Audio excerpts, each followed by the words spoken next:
This is chapter 3 Physics Energy. So, the big question is what is energy? Energy basically the capacity to do work. আমরা এটা খুব ভালোই বুঝতে পারি, যদি কোনো ওয়ার্ক আমরা করি তাহলে তার ক্যাপাসিটিকে আমরা বলি হচ্ছে এনার্জি। তাহলে ফিজিক্স যখন আমরা পড়ছি তখন তার কোনো ইউনিট থাকবে, তাহলে এর যে এসআই ইউনিট সেটাকে বলা হচ্ছে জুল, যা সিম্বলিক এক্সপ্রেশন ক্যাপিটাল জে। তাহলে জুলের একটা ডেফিনেশন আছে। তাহলে what is joule? A body is said to possesses an energy of 1 joule if 1 joule work is done to bring the body in that state. তার মানে কোনো কাজ যদি আমরা করি, একটা বডি সেটা রেস্ট কন্ডিশনেও থাকতে পারে কিংবা মোশনেও থাকতে পারে, then this unit of energy is called joule. সেরকম অ্যানাদার একটা ইউনিট আছে জুলের মানে এনার্জির, যেটাকে আমরা বলি হচ্ছে ক্যালোরিজ। সিম্বলিক রিপ্রেজেন্টেশন কি? CAL। তাহলে একটা এসআই ইউনিট আর একটা অ্যানাদার ইউনিট ক্যালোরিজ, তাহলে দুটোর মধ্যে একটা রিলেশন থাকবে। So what is the relation? The relation between J and cal মানে joule and calorie is 4.2 J. কিন্তু খেয়াল রাখবে এটা কিন্তু অ্যাপ্রক্সিমেটলি, তার মানে পুরোপুরি আমরা ধরতে পারি না। পরবর্তীকালে তোমরা যখন হায়ার ফিজিক্স পড়বে তখন দেখবে এই ভ্যালুটাকে আমরা মোর প্রিসাইজলি বলতে পারি 1 calorie is equal two 4.18 joule. ঠিক আছে? তাহলে এইটা হচ্ছে আমাদের স্টার্টিং হলো হোয়াট ইজ এনার্জি। প্রিভিয়াস স্লাইডে আমরা দেখেছি what is energy and what is the unit of energy. This slide shows us what is work. So work is said to be done if the applied force on the body moves it. তার মানে আমি যখন কোনো বডির ওপর কোনো force apply করব, maybe সেটা মুভিং বডি হতে পারে কিংবা রেস্ট বডি হতে পারে, তাহলে on the movement of force, তার মানে যেদিকে ফোর্সটা আমি অ্যাপ্লাই করছি যদি সেই দিকে মানে on that point body moves করে, তাহলে সেটাকে আমি বলবো হচ্ছে ওয়ার্ক। নর্মালি তোমরা যখন 9-10-এ উঠবে তখন দেখবে এই ওয়ার্কের কিছু অ্যাঙ্গুলার ডেফিনেশন আছে, তখন মোশন কথাটা আসবে। না হলে এখন তোমরা যে ওয়ার্কটা দেখবে সেটা সবই হচ্ছে রেস্ট বডির ওপর।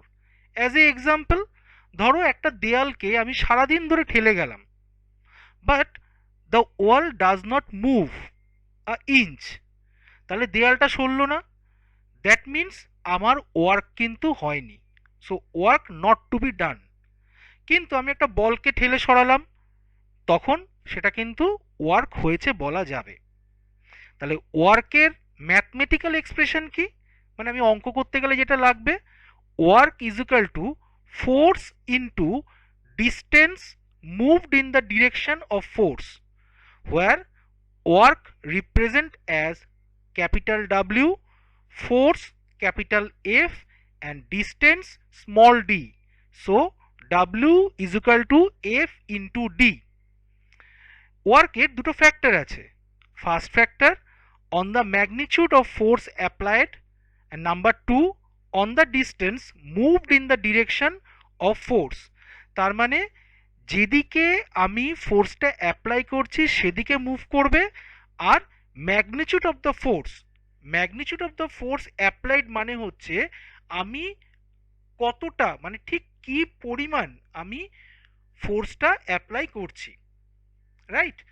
এই দুটোর ওপরেই ফ্যাক্টরটা ডিপেন্ড করে আছে। তাহলে ওয়ার্কের এসআই ইউনিট কি?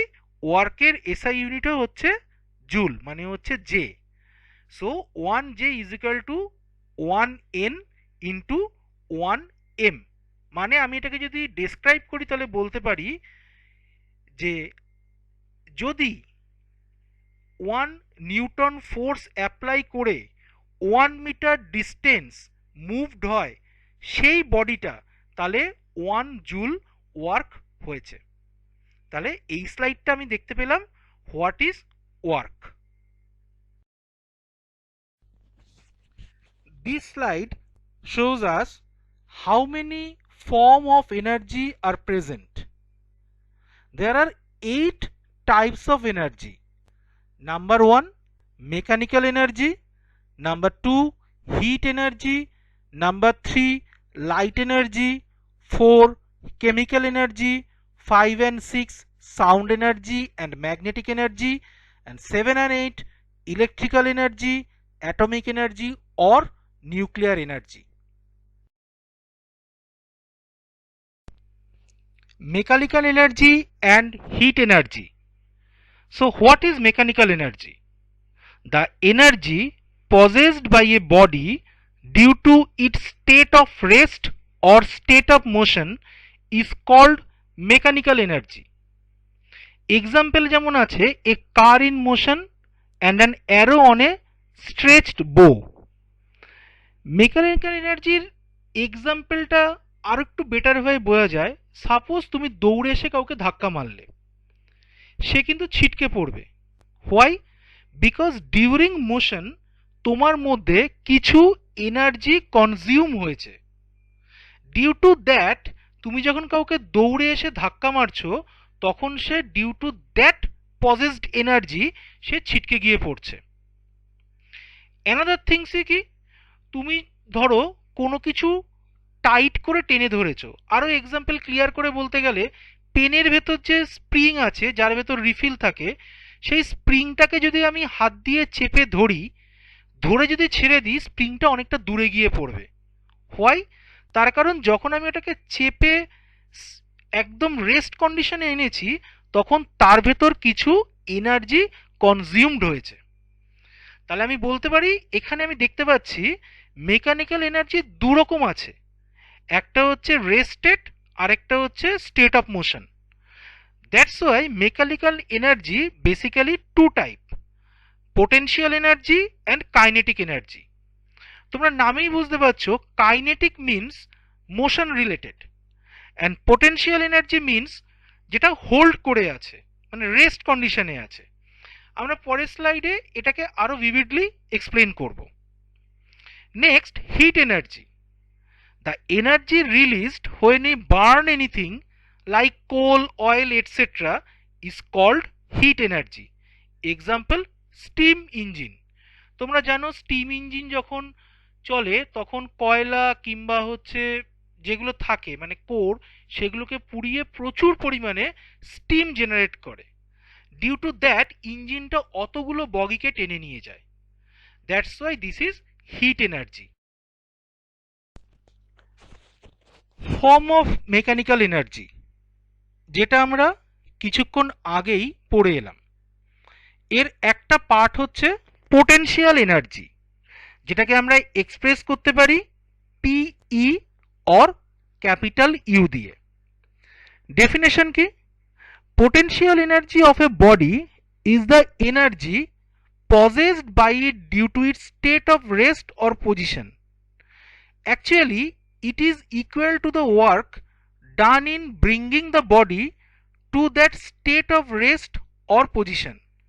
তার মানে হচ্ছে, আমি যদি রেস্ট কন্ডিশনে থাকি, তখন আমার মধ্যে যে এনার্জিটা স্টোর হবে, সেটাকে আমি বলছি হচ্ছে potential energy.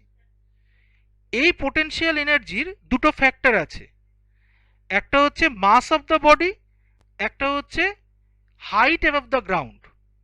Mass of the body কি? Greater the mass of the body, greater is the potential energy of the body. তার মানে যত মাস বেশি হবে, তত পোটেনশিয়াল এনার্জিও বেশি হবে। আর একটা হচ্ছে হাইট, যত উপর থেকে আমি ফেলবো, তত এর পোটেনশিয়াল এনার্জিটা বেশি এর মধ্যে স্টোর হবে। এক্সাম্পল কি? এক্সাম্পল হচ্ছে, ধরো একটা কম্পাউন্ড মানে একটা কম্প্রেস স্প্রিংকে যদি আমি চেপে রেখে হট করে ছেড়ে দিই, তাহলে সেটা কোনো কিছু জিনিসকে অনেকটা দূরে থ্রো করতে পারে, তার মানে একটা হাইট গ্রো করলো।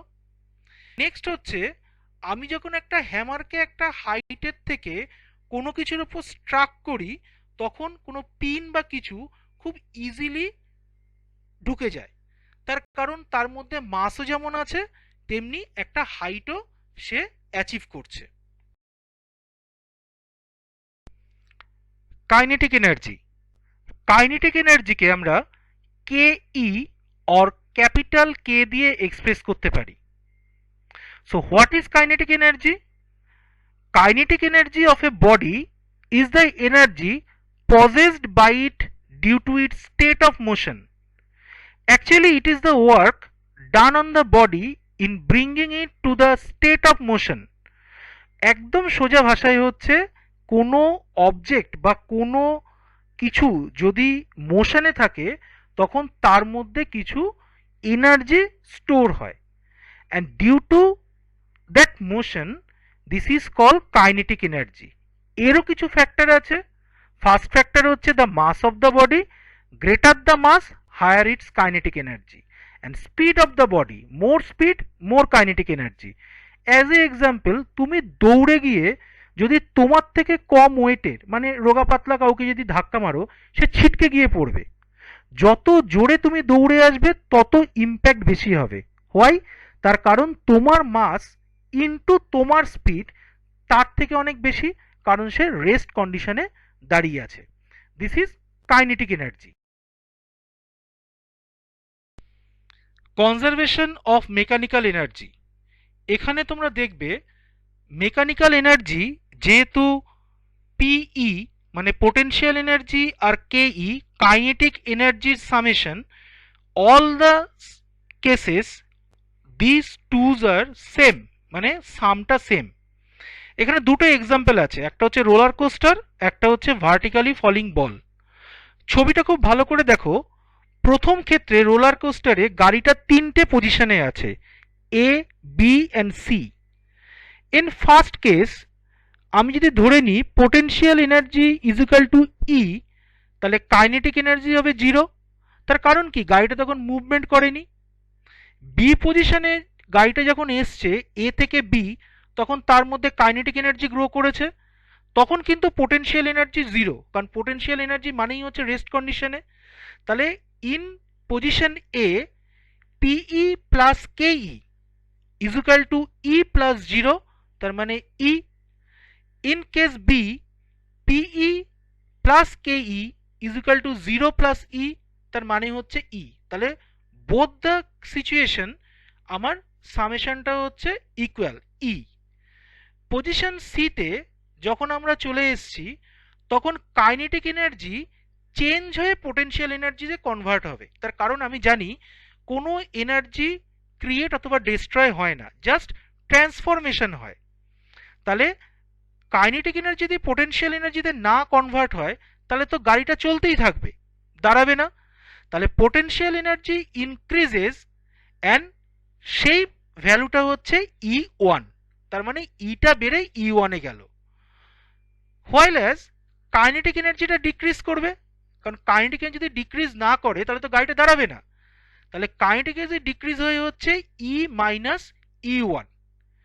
তাহলে দুটোকে যদি এবার আমি যোগ করি পিই প্লাস কেই, তাহলে দাঁড়াচ্ছে E1 plus E minus E1। তাহলে প্লাস E1 মাইনাস E1 যদি কেটে যায় তাহলে পড়ে থাকছে কি ই। তাহলে in all the cases A B C energy is E, তার মানে conservation of mechanical energy always same. In the second example vertical falling ball. Vertically falling বলে দেখো এখানে তিনটে পজিশন আছে, এ বি আর সি। সেম অ্যাজ যখন A কন্ডিশনে আছে তখন কেই 0, পি হচ্ছে ই। তাহলে পি প্লাস কেই ইজ ইকুয়াল টু ই, মানে ই প্লাস 0 ই। যখন বি পজিশনে এলো তখন এর হাফ রাস্তায় নেমেছে, তার মানে হাইট যদি আমি এইচ ধরি তাহলে আমার হাফ রাস্তা মানে h/2। সিমিলারলি তাহলে পোটেনশিয়াল এনার্জিটাও আমার তখন হাফ হয়ে যাবে E/2। এক্ষেত্রে কেন পোটেনশিয়াল এনার্জি 0 হবে না? তার কারণ এটা কিন্তু ফ্রি ফলিং। তাহলে ফ্রি ফলিং মানে কখনোই 0 হতে পারে না। তাহলে ইটাও হয়ে যাবে অর্ধেক, আবার একটা স্পিডের জন্য কাইনেটিক এনার্জিটাও হবে অর্ধেক।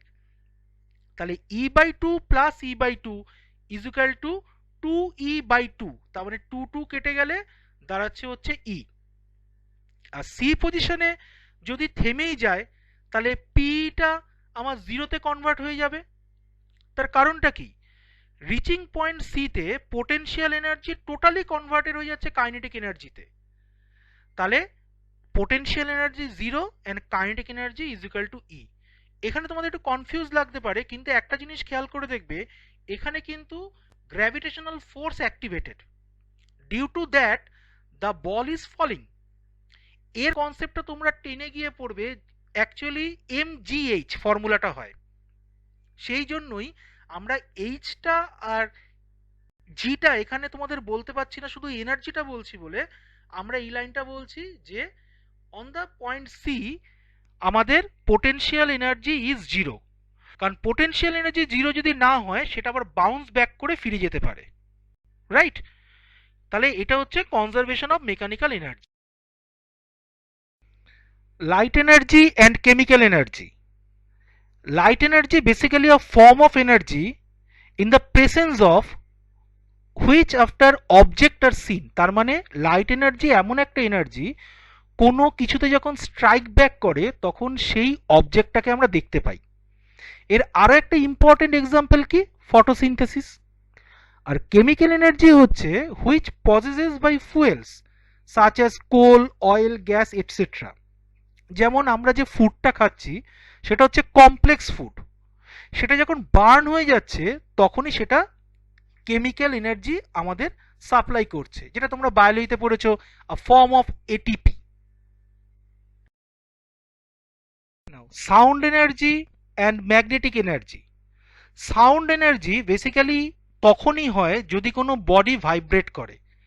সাপোজ তুমি যদি কোনো টেবিলে টোকা মারো কিংবা এমনি হাতে শব্দ করো, তাহলেই দেখবে এয়ারের যে লেয়ার আছে তাতেও থ্রাস্ট হয়ে একটা শব্দ বা সাউন্ড প্রডিউস করেছে, ফেন্ট sound but audible.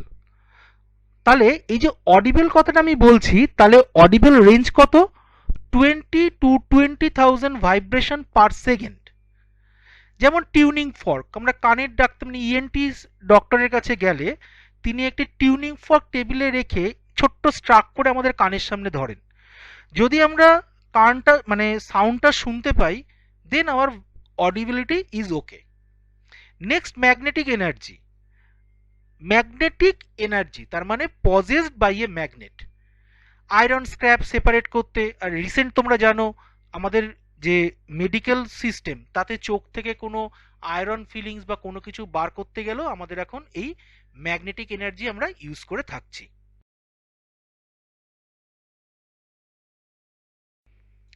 Electrical energy and atomic energy or nuclear energy, very very important. Electrical energy basically যখন দুটো ড্রাই বডি রাবড হয় তখনই ইলেকট্রিক্যাল এনার্জি গেইন হয়। যেমন তেল ছাড়া চুল যদি আমি চিরুনি দিয়ে আঁচড়াই, এটা কড়কড় শব্দ হয় দেখবে। অ্যান্ড আফটার দ্যাট ওই কুমটা যদি আমি কোনো বিটস অফ পেপারে ধরি তাহলে সেগুলো অ্যাট্রাক্ট হয়। This is static electricity, not current electricity. But atomic energy আর নিউক্লিয়ার এনার্জি টুডেজ ওয়ার্ল্ডে প্লে আ বিগ রোল, যেটা অ্যাটমের জন্য হয়। তোমরা কেমিস্ট্রিতে পড়েছো smallest unit of anything is called atom. এই অ্যাটম দুরকমভাবেই কিন্তু কাজ করে, কখনো ফিউজড হয় আর কখনো ভেঙে যায়, ব্রেকডাউন হয়। তাহলে ফিউশন আর ফিশন, জুড়ে যাচ্ছে কখনো ভেঙে যাচ্ছে, দুটোর ক্ষেত্রেই ট্রিমেন্ডাস হিউজ পরিমাণ energy is released. This energy is called atomic energy or nuclear energy, যেটা আমরা বলি নিউক্লিয়ার বোম, অ্যাটমিক বোম বা অ্যাটমিক রিঅ্যাক্টর থেকে যেগুলো আমরা ফর ম্যানকাইন্ডে ইউজ করে থাকি সেগুলো all are atomic energy and nuclear energy.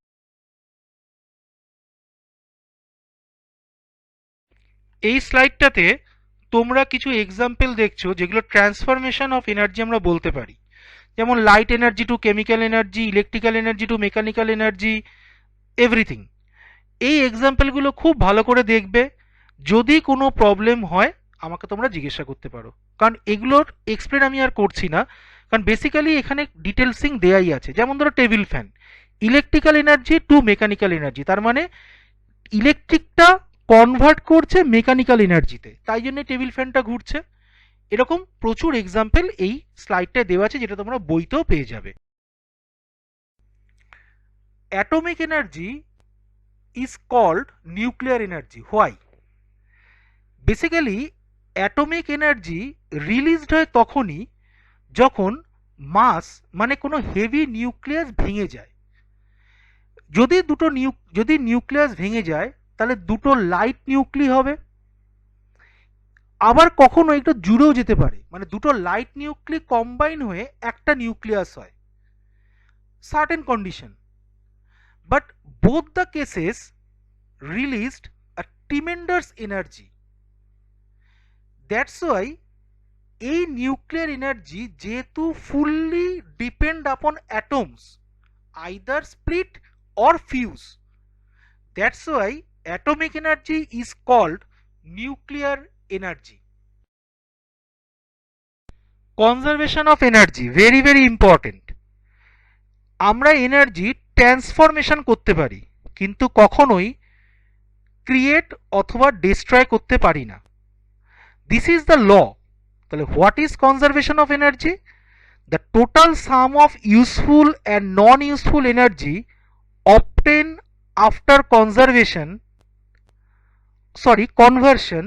is equal to the energy converted, that is the total energy remains. তার মানে কোনো এনার্জি তুমি ট্রান্সফর্ম করলে, যেমন সাপোজ ধরো electrical energy to mechanical energy, electrical এনার্জিতে কি হচ্ছে, কনভার্ট হয়ে মেকানিক্যাল এনার্জি হচ্ছে বলে টেবিল ফ্যানটা ঘুরছে। তাহলে দুটো ক্ষেত্রেই কিন্তু আমার যে ইউজফুল এনার্জিটা লাগলো বা নন ইউজফুল এনার্জি লাগলো, এখানে ইউজফুল বলতে পুরোটাই কিন্তু কাজে লাগছে না। ডিউ টু ফ্রিকশন, মানে যখন ব্লেডটা ঘুরছে বা রেজিস্ট্রেড, তখন কিন্তু এটা কিছুটা নন ইউজফুল হচ্ছে। যখন তোমরা আরও উঁচু ক্লাসে ইলেকট্রিক্যাল এনার্জি পড়বে, মানে কারেন্ট ইলেকট্রিসিটি যখন আমরা পড়বো, তখন দেখবে ওখানে কিছু ডিভাইস ইউজ হয় যেটাকে বলে রেজিস্ট্যাট, মানে যেগুলোর জন্য আমাদের কারেন্টটাকে আমরা ম্যানুপুলেট করতে পারি, মানে রেগুলেটর বলতে পারো পাখার। একে দিলে হালকা চলছে, দুয়ে দিলে জোরে চলছে, তিনে দিলে জোরে চলছে। তার কারণ কি? কারেন্টটাকে আমরা ঠিক মতন ফ্লো করছি, মানে ফ্লোটাকে আমরা কন্ট্রোল করছি। এই যেটা দিয়ে কন্ট্রোল করি সেটাকে বলে রেজিস্ট্যাট, মানে সেটাকে আমি কন্ট্রোল করতে পারছি। এই যখনই যা করছি, মানে একটা ফর্ম থেকে আরেকটা ফর্মে যখন চেঞ্জ হচ্ছে, তখন সেটাকে বলা হচ্ছে কনজারভেশন অফ এনার্জি। এর অ্যানাদার একটা এনার্জি আছে যেটাকে আমরা বলি হাইড্রো ইলেকট্রিসিটি। নামেই বুঝতে পারছো, হাইড্রো মানে ওয়াটার, ইলেকট্রিসিটি মানে যেটা আমি ইলেকট্রিকে কনভার্ট করছি। তাহলে হাইড্রোলিক মানে জল থেকে যে ইলেকট্রিকটা পাচ্ছি সেটাকেই বলা হচ্ছে হাইড্রোলিক ইলেকট্রিসিটি। এখানে বেসিক্যালি কি হয়, ওয়াটারটা ড্যামের ভেতর একটা স্টোর করা থাকে, যেখান থেকে যে জলটা পড়ছে সেই ওয়াটারটাকে টারবাইন দিয়ে পাস করানো হয়। টারবাইন দিয়ে পাস করানো হলে প্রচুর পরিমাণে ওটা ঘুরতে থাকে খুব স্পিডে। Due to that kinetic energy of water is transferred into the blade of the turbine is called electrical energy. তার মানে এই কাইনেটিক এনার্জিটা যখন কনভার্ট হয়ে যাচ্ছে তখন ও তৈরি হচ্ছে আমার ইলেকট্রিসিটি। যেটা কোথায় থাকছে? যেটা থাকছে হচ্ছে যে আর্মেচারটা, মানে জেনারেটরের যে আর্মেচারটা টারবাইনটাকে রোটেট করছে, সেই জেনারেটরের ডায়নামের ভেতর ওই কারেন্টটা স্টোর করছে। তার মানে কি হলো, জলটা ওয়াটারটা যখন পড়ছে ড্যাম থেকে রিলিজ হচ্ছে, তখন এই kinetic energy of water transfer হয়ে যাচ্ছে ব্লেডে। কার ব্লেড? টারবাইনে। এই কাইনেটিক এনার্জি যখন টারবাইনটাকে রোটেট করছে, আফটার রোটেট এই আর্মেচার অফ এ জেনারেটর এইটাকে রোটেট করে দিচ্ছে, মানে যেটাকে আমি ডায়নামো বলছি। এর ফলেই প্রডিউস হচ্ছে electricity, and this electricity main বক্সে স্টোর থাকছে। ডায়নামোতেও কখনো কখনো স্টোর থাকে। This is hydro electricity. এই পার্টে আমরা টোটাল এনার্জিটাকে আমরা ডেসক্রাইব করলাম। তোমরা ভালো করে এই ভিডিওটাকে একটু দেখো, দেখে রিড থ্রু করো, ভালো করে পড়ো, দেন কোশ্চেন অ্যান্সারটাকে সলভ করতে যাও। Thank you.